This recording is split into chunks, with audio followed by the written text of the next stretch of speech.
The ticker for BP is just BP, British Petroleum, currently trading at $30 US per share. And you can see how they are handling the green future economy. So this is all new construction in Portugal. There is a lot of solar technology here, a lot of solar farms, many solar farms here, because in the Algarve, at least, there's 300 days of sun. If you were on the coast, like Sagres, you might want to utilize wind technology because there's a lot of wind. So this is all new, has not been set up yet, has not been used, but I just wanted to point this out as a kind of object lesson.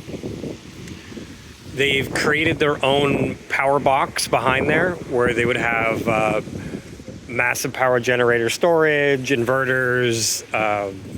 They would have their capacitor bank in there. And then here, each one of these units is going to be an e-station, like for charging. And if you thought there was no money in it, you're wrong. And this is not going to be free. So BP, you could say a traditionally oil and gas petroleum company, is hedging their bets hardcore with brand new construction. And we can look up what type of costs this infrastructure is going to have. Each one of these pumps has a price tag, obviously. These are all for electric car charging.